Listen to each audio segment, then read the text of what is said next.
Friends, welcome to Big Ideas Made Simple. If this is your first episode with me, this is not my usual speaking voice. However, I have been sick as a dog. And so I pride myself on having never been a non-smoker, and therefore I feel like a better analogy would have been gargling glass and chasing it with a shot of razor blades, because that's where my throat is, my chest is, all of that with this upper respiratory infection.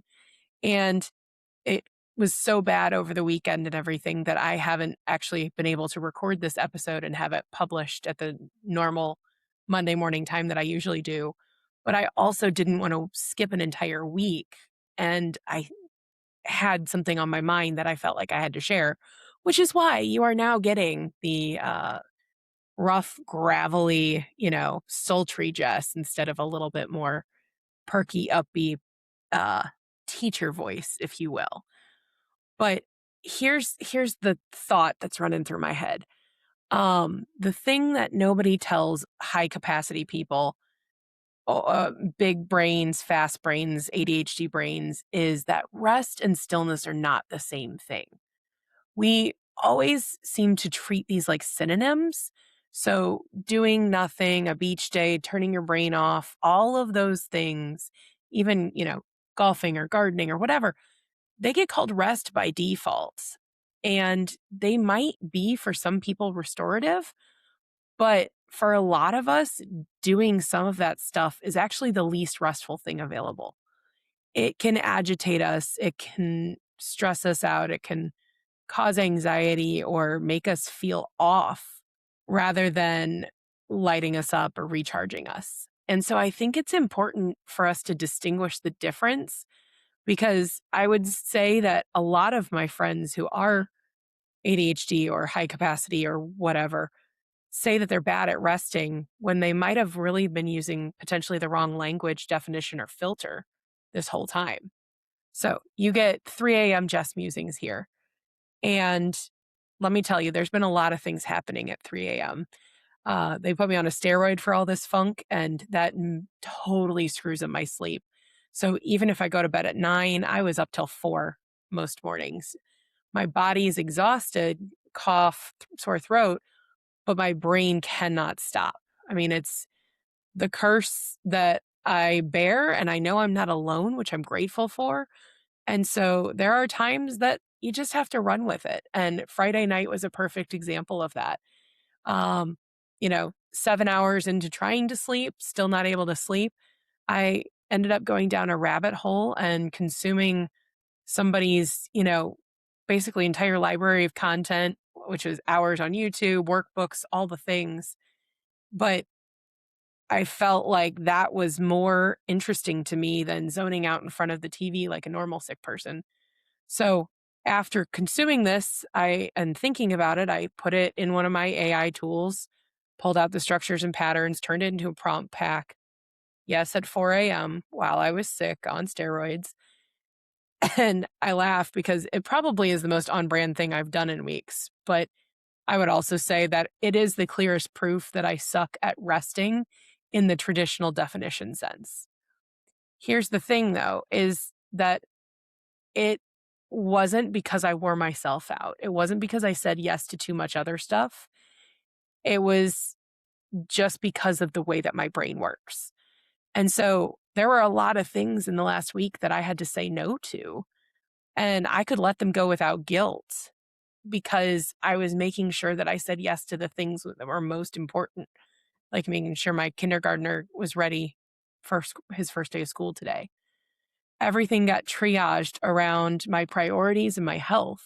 And that's not me trying to be superwoman or super mom or super entrepreneur. It's capacity awareness and knowing what costs me versus what doesn't, even when I don't have much gas in the tank.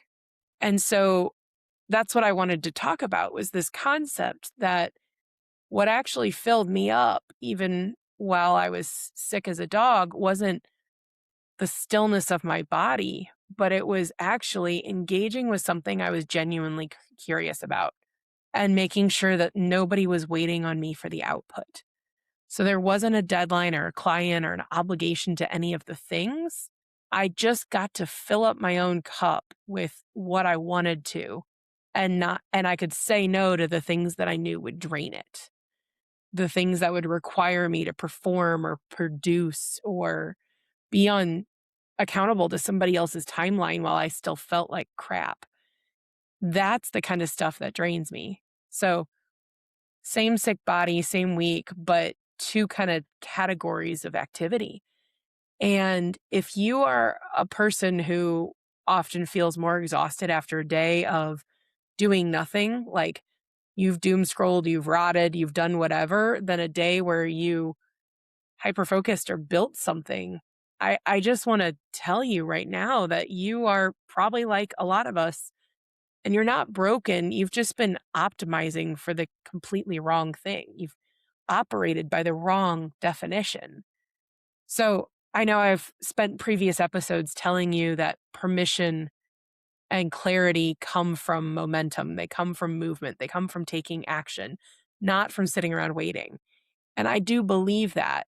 So this episode isn't meant to be contrarian to myself, but I think it's important to talk about the fact that moving towards the wrong thing when your body is asking for something else is not the same as taking action.